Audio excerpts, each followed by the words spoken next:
Welcome or welcome back to Gaming. Today we're looking at Icarus Update 131.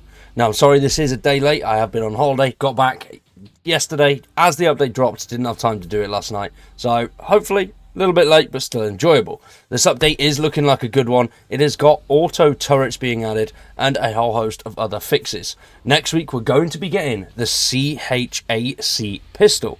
Now, if you do remember, they did a Discord poll last week to see what you wanted in this update out of the pistol and the auto turret. Now, the pistol obviously didn't win, so we got the auto turrets this week, and these look pretty damn beasty. The auto defense system is a automated pistol, which is like a turret.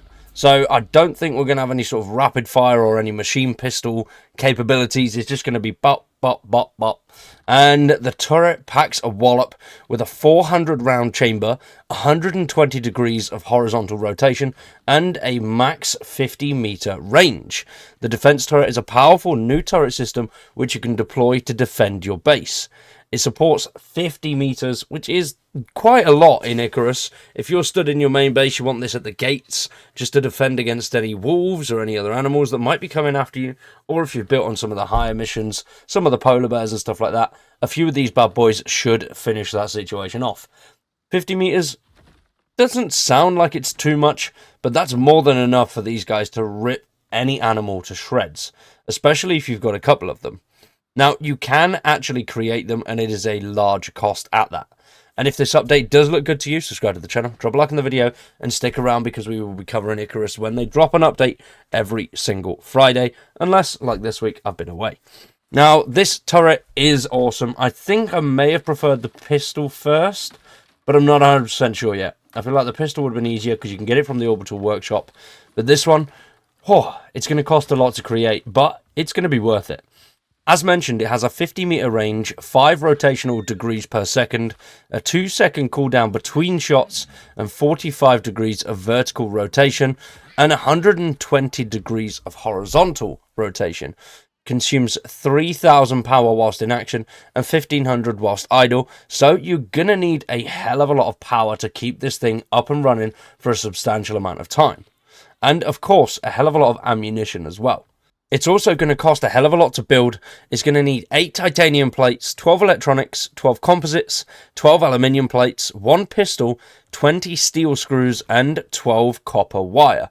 So that is all quite sort of mid to late game stuff. You can get a decent chunk of this a little bit earlier on, but it is a lot harder to come across and craft without the necessary equipment.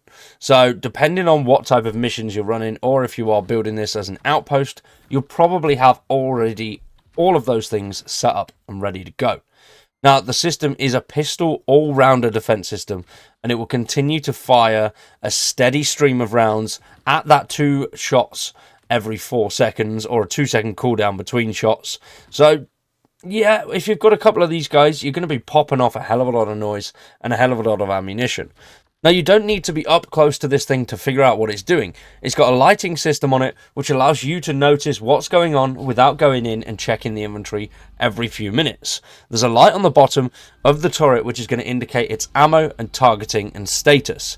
So red will reflect a turret that is out of ammo, blue is if it's stocked with ammo, and yellow and orange if it's honing in and firing on a target.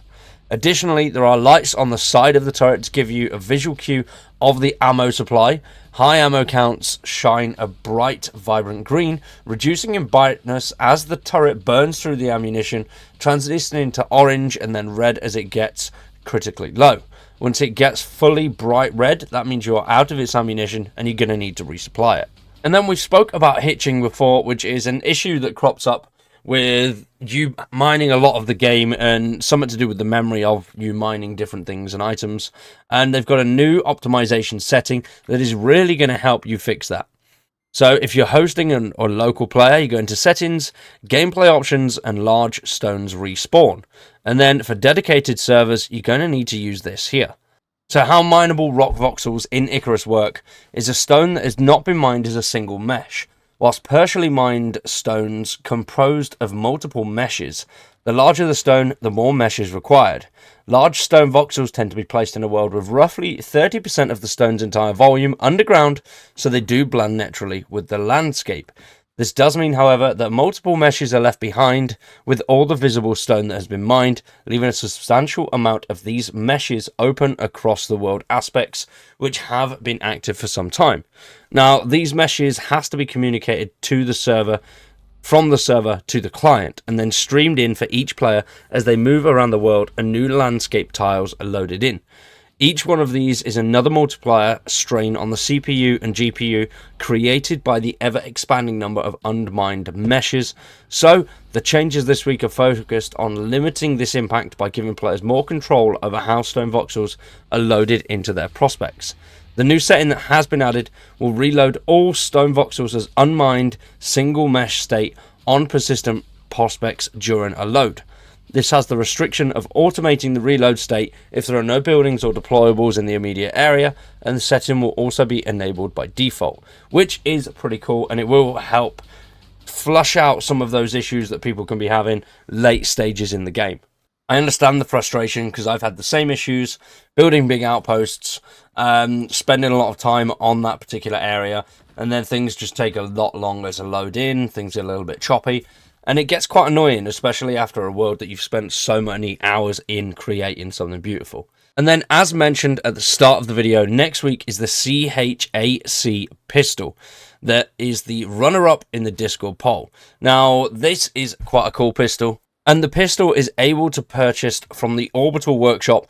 And it comes with a 4-round magazine, plus 25% ammo damage and 25% critical damage, with a high rate of fire and a quick reload speed. It comes along with new Orbital Workshop ammo, and it hits harder than the original ammo crafted on planet. So that's going to be quite cool. Having pretty much a little auto pistol is going to be beastie. I do like the look of it as well. Obviously here is the older version, and then the newer version does look much better. I don't know why, I just like that look. I feel like it's a lot more detailed. I also really like the look of the turrets. I think they look really quite cool. And I'm quite excited to get stuck in and have a little bit of a play around with them.